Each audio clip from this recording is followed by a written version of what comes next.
So this is the intro to acid-base theories, chapter 15 of your outline.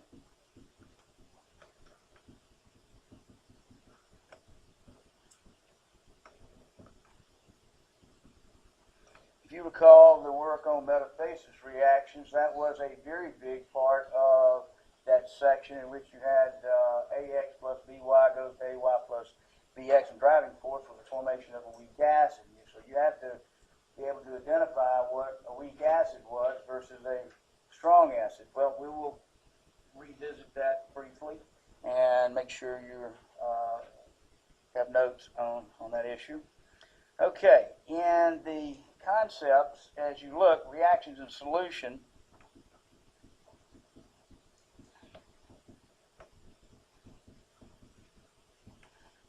represents the first topic in the concept. Reactions in solution, typically when you receive a problem associated with reactions in solution, the data is delivered in what we call solution data.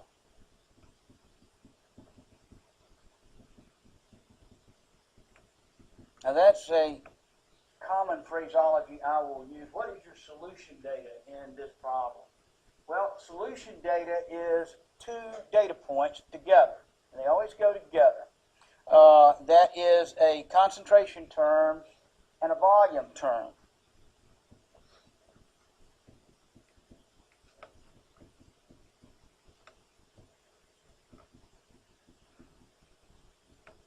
Okay, now as obscure as that is, I'll make it very simple for you. That boils down to concentration of molarity. How do you use the molarity issue in solution phase reactions? Molarity, capital M, hopefully you have seen this before. If not, I want to encourage you to go back to Chem 1, look up solution concentrations, molarity. We will beat this to death as we go through. Molarity is the moles of solute divided by the volume of solution expressed in liters. Like that. Well, you can make a molar solution by adding 1 mole of a substance to a mixing container, diluting up to but not to exceed 1 liter. So from that definition, we have 3 solution preparation equations. I'm not going to derive or go into great detail on these. I'm just going to give them to you, tell you how they're made, and then we're going to move on. Okay? To make a solution, you make a solution from one of 2 sources. Either a solid stock from the manufacturer, sends you a bucket of powder, or you make it from a liquid stock, and you extract a certain volume, transfer it to the mixing container, and dilute it to whatever level you want to dilute. So the question is, how much powder do I pull out and dilute, case 1, or how much volume do I extract and dilute, case 2. They're very strict formulas that you can use, and I would encourage you to put these in the front end of your lab notebook. These are so classic that you can use them from now until you die. Okay, so for solid stock reagents, the mass in grams extracted from the stock, molarity times volume, liters, times formula weight divided by purity factor.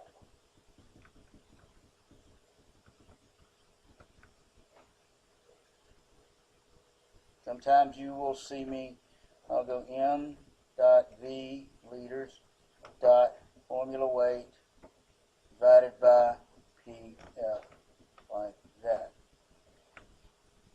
What this allows you to do is determine the amount in grams of reagent that you transfer transfer to a mixing container and dilute up to, but not to exceed the desired quantity. So let me give you a problem. Prep 250 milliliters of 1.25 molar NaOH aqueous solution. Very important idea here. Making solutions. Okay, in the laboratory stock room, you have some stock solid sodium hydroxide. Pull it off the shelf, and on the side label, it'll have an assay of its what's in the bottle, and it will have will have the formula weight, probably the purity factor. Typically, when you buy sodium hydroxide, it comes in pellet form. I guess they're about that size, a whole bottle full of them. So the thing you want to do is you want to calculate how much of the sodium hydroxide do I need to weigh out, transfer into the mixing container, and dilute up to 250. Now, they didn't say, please check mark this, I did not say weigh out X number of grams and then add 250 on top of it. What I said is add up to, but not to exceed 250, because the solute is taking up some room too. And so the 250 mils added on would make it too dilute. You would not have the correct solution volume. So anyway, mass needed, or to be diluted, that'll be in grams, is molarity. So you want to make a 1.25 molar solution,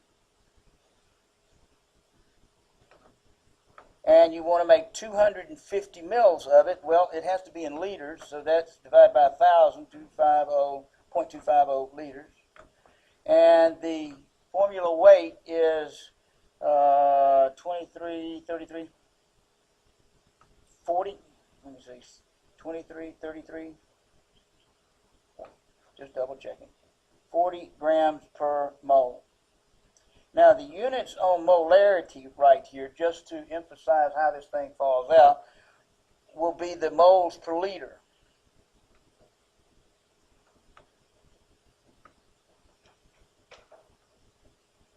Units, so while we have that big M in there, it's kind of buried under the symbology.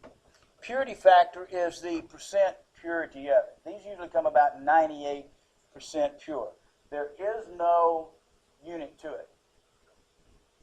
And on the side, it will give you, if it does, it'll say, if it does give you a purity factor, it might say 98% pure. Well, what you put in here is a purity factor, and it's a decimal fraction.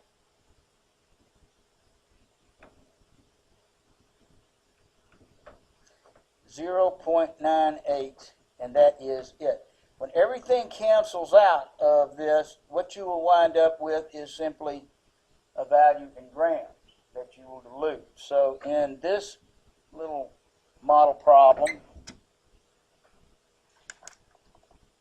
I'll string it out just for your benefit. 125, 0.250, 40 divided by 0.98. Bracket that, and this is grams of NaOH to be diluted. Okay, to kind of give you a descriptive of what's happening here.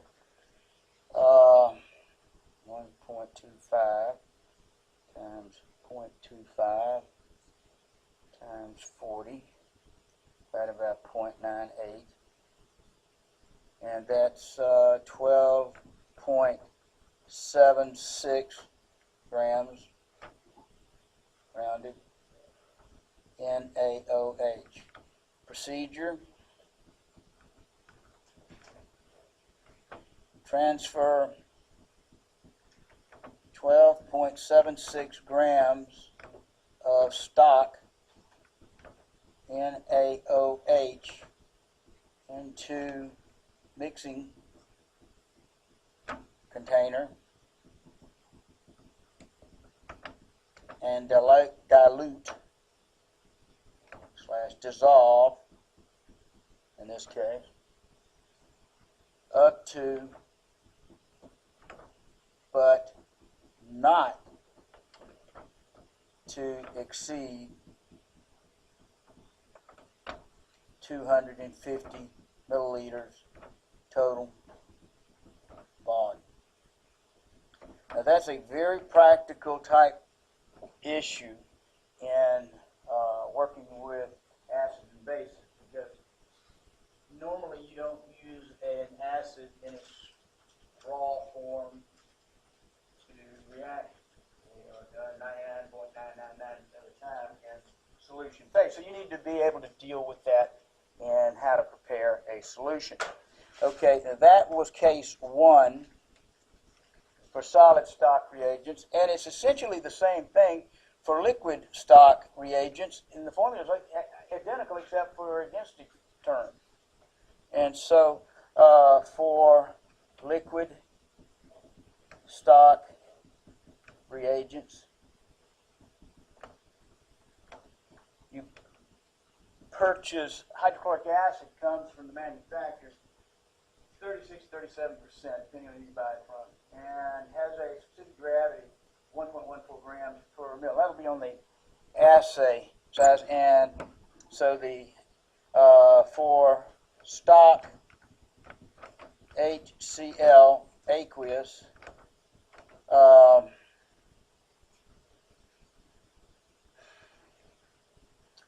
purity factor, that is the concentration that the manufacturer will send to you. It'll be plastered all over the, somewhere around 36%. Okay? That's deliberately done at that level because the formula weight of HCl is 36. And so for calculations, so it kind of makes it easy. And see, that's the purity factor and specific gravity.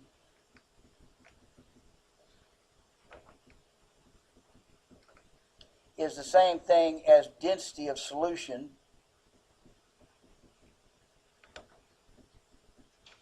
and is expressed in grams per mil. So if a assay were to, of the stock HCl gives you a specific gravity to equal 1.14, you can intuitively identify that as a density of solution, because if it's water, specific gravity and density are identical. Because your water is 1, specific gravity is usually in ratio of substance to the solvent. So specific gravity for what we're doing is density, and so a stock solution, and that is 1.14 grams per mil. Okay, this information is typically given to you in the assay label.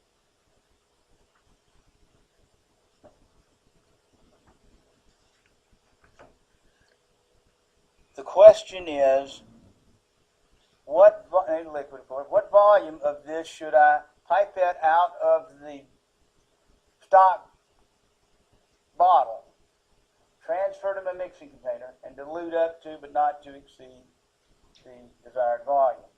Okay, so we'll prep 500 milliliters of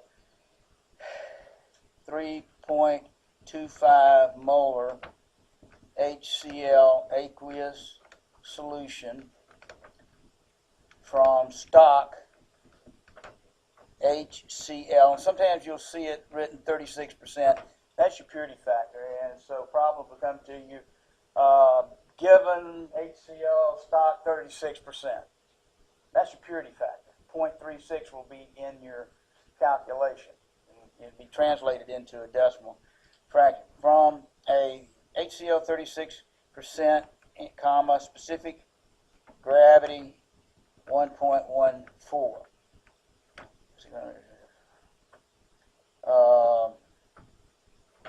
Bottom line is how much, what volume and this will be in milliliters when everything's said and done, of stock will be needed.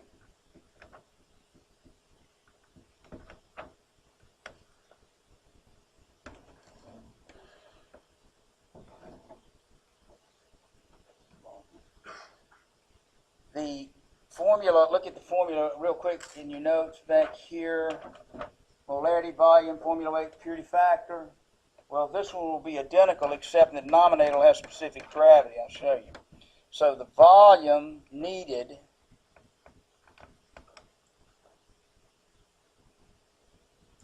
stock needed in milliliters is still molarity desired at what you decide to make.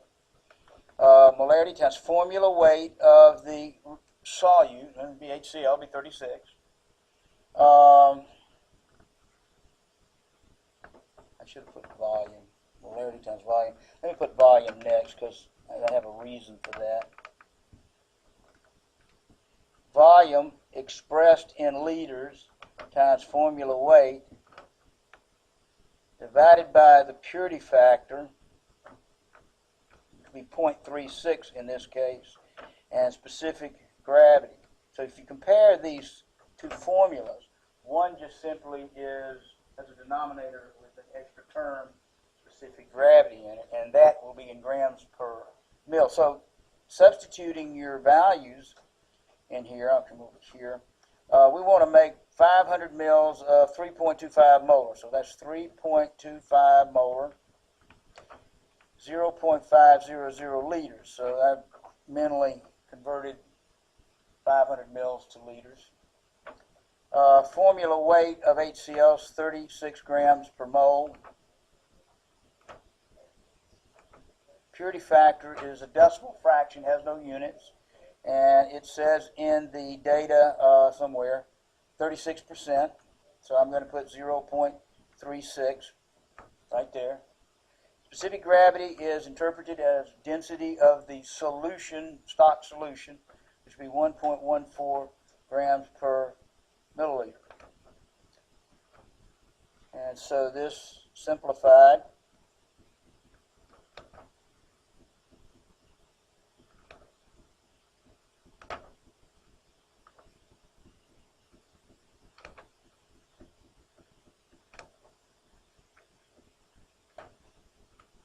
that's milliliters of stock needed.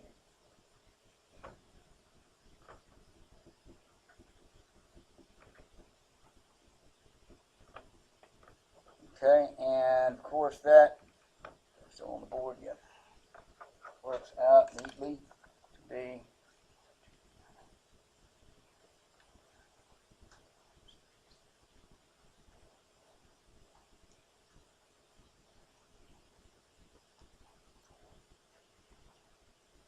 $142.5 milliliters of stock HCl needed.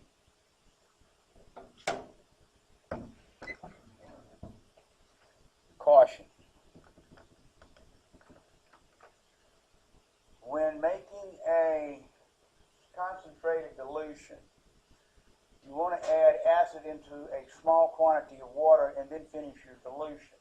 If you add water on top of a concentrate, it could explode back in your face. So science has created this acronym, A&W, root beer. Hopefully you're familiar with it. Add acid to small quantity of water before diluting to desired level. So if you're making 500 mils, I might put first 100 to 200 mils in the bottom of my beaker, then pipette the acid into that, and then dilute it up to, but not to exceed the desired level. And this is very, very important in your safety. Draw 200 H2O to add needed HCl concentrate. Finish with solvent, or H2O in this case, up to but not to exceed the desired amount.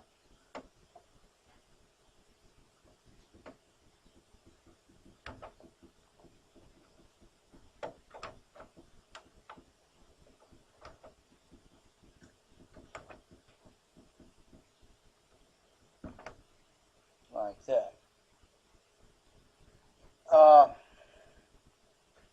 So these are so classic that I encourage you to put them in a place in your notes where you can get to them. When I first went to graduate school and started with a crew, 80% of them couldn't make a solution. It was like a major league experience trying to make a solution. And it's really a straightforward issue. And I hate to send you out of here without these little simple tricks. Now, there's a lot of things you can do here. But just to review this from solid, stock, mass, in grams needed, molarity times volume in liters times formula weight over purity factor. Make sure, and you dilute it to wherever you need to be. From liquid, stock, volume in milliliters needed is equal to molarity times volume times formula weight of the solute divided by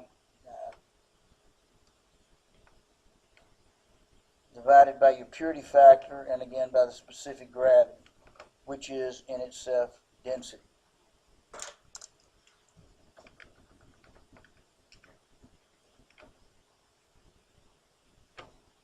Okay, save you a lot of grief. Now there's a third one. I'm going to finish that one, and then we'll pick up next time, and we'll go into the lab now and do our KC work. There's a third one called the dilution equation. Maybe you've heard this one before.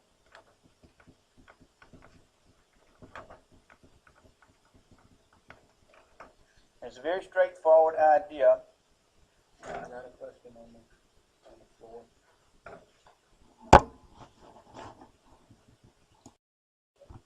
Okay. All right. So the dilution equation means that you have a stock solution that you prepared, and you want to draw a quantity from that stock preparation. This is not a manufactured stock. You might have on the shelf that 500 milliliters that you made up here of the 3.25 molar HCl. But you don't need a 3.25 molar HCl.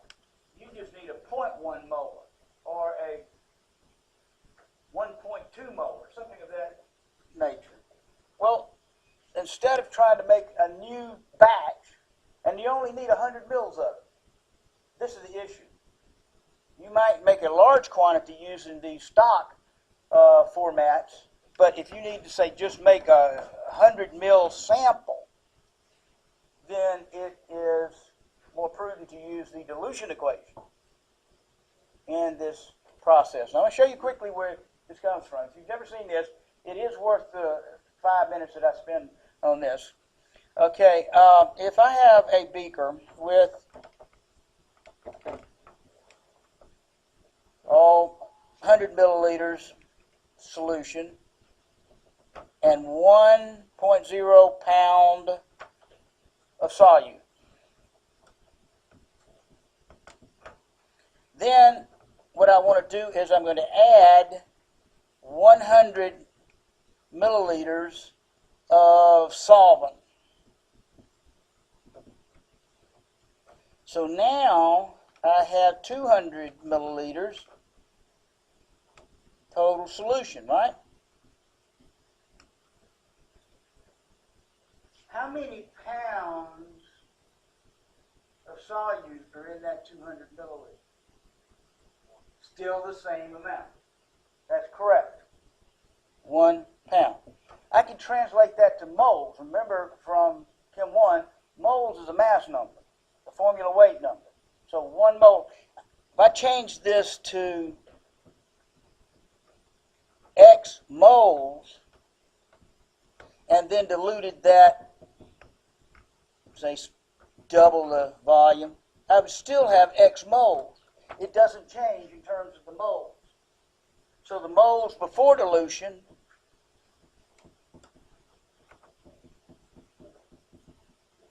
equal the moles after dilution. Okay? The definition of molarity from definition just about through molarity, M is equal to moles solute divided by volume of solution expressed in liters. If I solve this expression for moles of solute,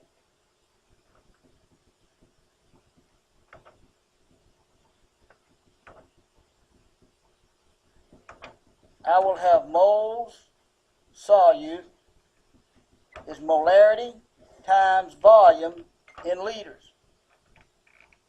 From this relationship, moles before to moles after, I can substitute M times V. And what I wind up with is molarity times volume in liters before dilution is equal to molarity times volume in liters after dilution. Some people will reference these as the concentrate and diluted, and write this combination right here as molarity of the concentrate, volume of the concentrate equals molarity of the diluted times the volume of diluted. Now you can work both sides, work this in milliliters because both sides are in the same terms. That's one thing you can do. So here we're given, hypothetically, a stock prep. I'm going to call lab stock prep. 500 milliliters of, what did we make? I forgot.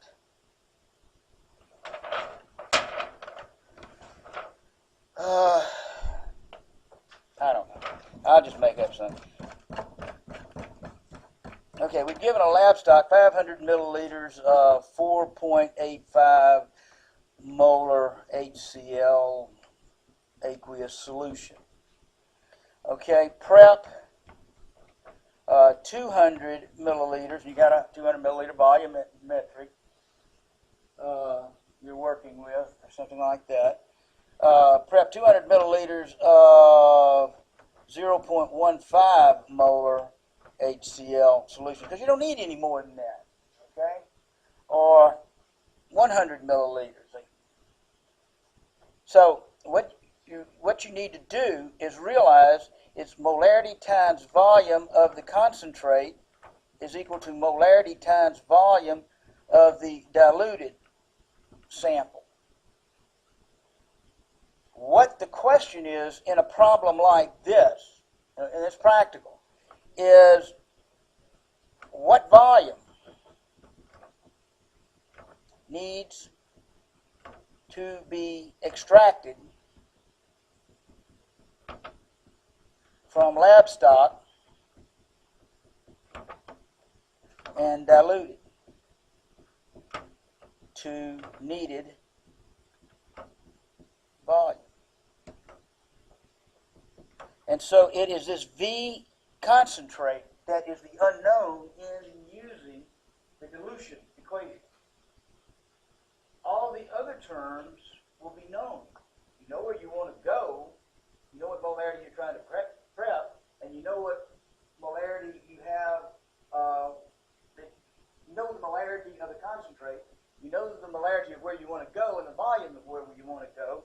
So in the case that I'm setting up here, the concentrate was, molarity of the concentrate is 4.85 molar, and the volume of the concentrate, we don't know that. That's what's needed. And you got 500 mils on the shelf.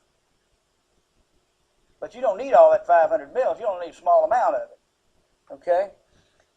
And then you got your molarity of the diluted sample and the volume of the diluted sample. Well, this is what you decide.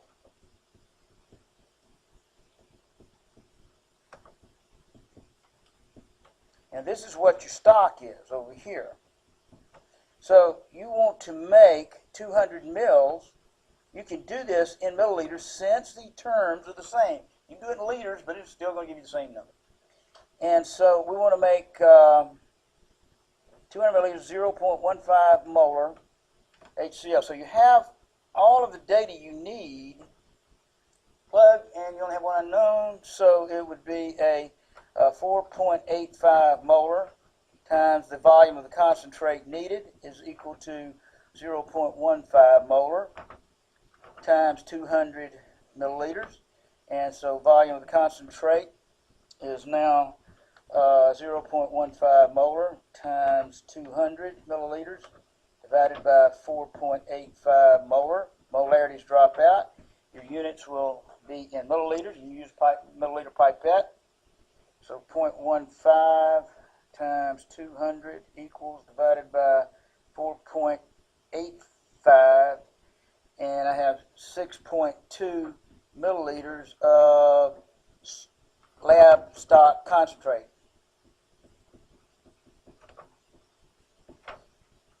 Okay, transfer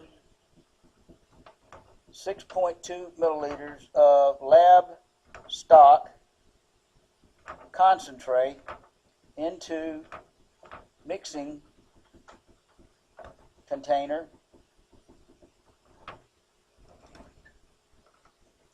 and dilute up to but not to exceed, what was that, 200 milliliters total volume.